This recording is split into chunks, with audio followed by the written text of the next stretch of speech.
It's personal between me and you, and I'm going to do you some serious harm, you big stiff idiot. The Untouchable True School Sports Empire proudly presents something the boxing games are missing. Hey, what's going on? It's your boy BT, and I came here to talk some boxing with the thousands of True School Sports subscribers. Now, it's Vergil Ortiz, Michael Mckinson fight week. Thank the Lord. Thank Jesus. It's finally here. You know, this fight was supposed to happen March 19th in LA. You know, now it's about to be August the 6th. You know, we have literally been talking about this fight since January here on True School Sports.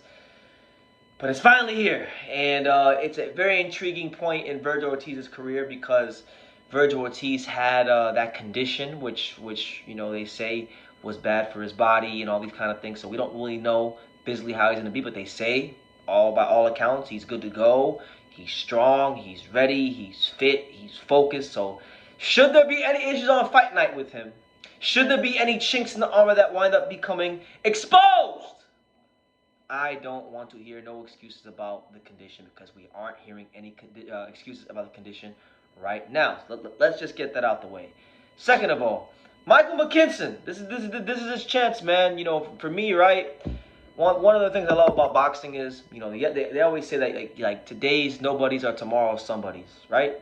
And it's the truth. You know, you could be a nobody, and all it takes is that one fight, and all of a sudden you're a star. Now, Michael Mckinson's a guy that when we look at his style, he's not aesthetically pleasing. People aren't gonna pay he's not gonna sell 50,000 tickets, nothing like that. But this is a guy who's come a long way in his life. You know, I saw a tweet here from Alex Clark on Twitter, at Boxing Rankings. Shout out to him. He made a great point. I mean, just to highlight the journey of both these guys, okay? They're both fantastic fighters. I'm a fan of both guys. But just to highlight the journey of both these guys, Vergil Ortiz, when he fought in his second professional fight, he fought at AT&T Stadium on a Canelo undercard, okay? Big venue, a lot of prestige, a lot of notoriety that comes with that. Michael Mckinson's second fight, he fought at a place called the Downpatrick Community Center, which holds about 500 people. AT&T Stadium holds about upwards of 100,000 plus. So these guys have both been on different types of journeys. They both have different styles. They both come from different places. But man, I'm excited for this fight because Vergil Ortiz, you know, I'm not shitting on his resume, but Vergil Ortiz, most of his resume has been a lot of guys that who are names. Yes, they have name value, but their best boxing was behind them. They were faded.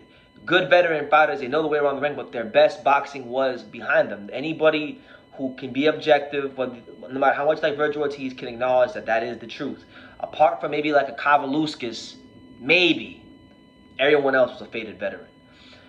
Okay, this is the first guy he's fought. First of all, it's his first undefeated opponent in Mckinson, first southpaw in Mckinson, and the first guy that I really feel like believes he can truly win. Now we'll see if he truly thinks he can win when Vergil Ortiz hits him with the first big shot, because that's the one question I think Michael Mckinson has to answer in this fight is, if and when Vergil does touch you with any sort of punch of significance, whether it be the power jab, whether it be the hook, whether it be the straight, whether it be an uppercut, you know, whatever Vergil hits him with, does Michael Mckinson have the punch resistance to deal with that? Because look, I'll be objective. I like Michael Mckinson. I'll make it no secret. I want him to win the fight because I think it'd be a great story for boxing. But Michael Mckinson, when he fought Alex Martin, who was another fellow southpaw, you know, Alex Martin was able to land some really flush punches down the middle. And I'm just saying, I know it's a different style because it's southpaw and southpaw, but if Vergil's able to time him like that, then, you know, it's going to be, you know, interesting to see how Michael Mckinson deals with that.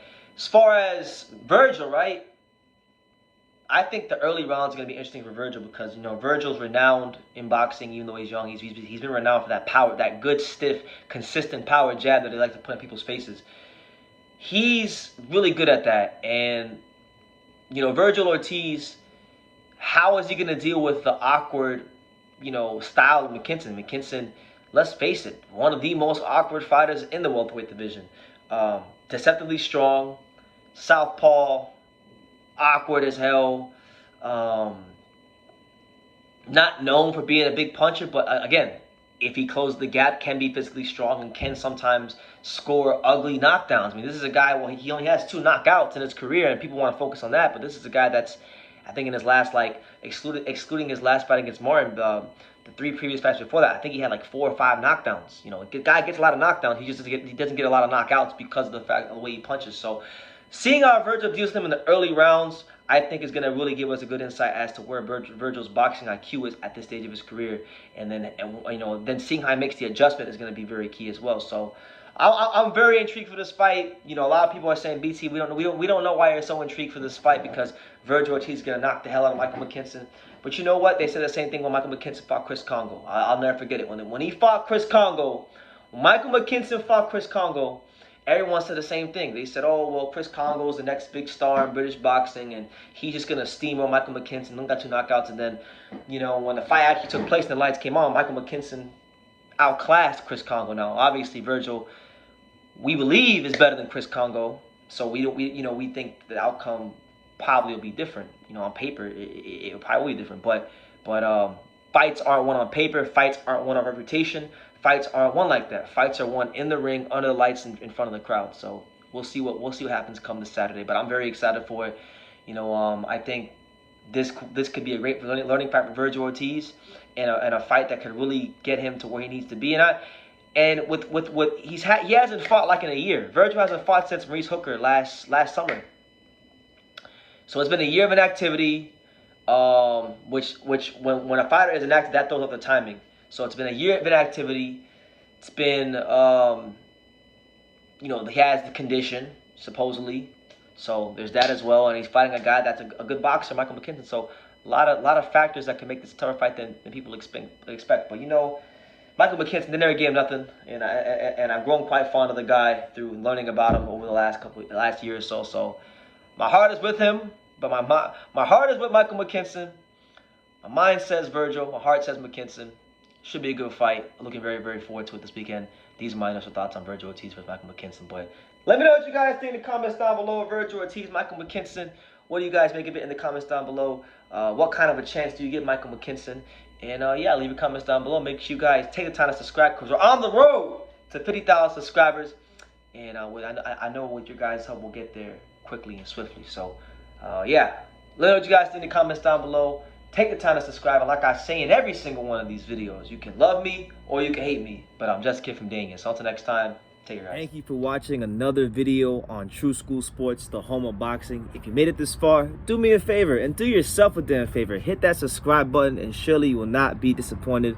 You know, True School Sports bringing you the latest and greatest, the untouchable, you know, boxing content, interviews, news videos, breakdowns, live fight reaction extravaganza. We've got a great community of people here, boxing fans all over the world, from America to the UK to Australia, and on and on and on. So join the empire today.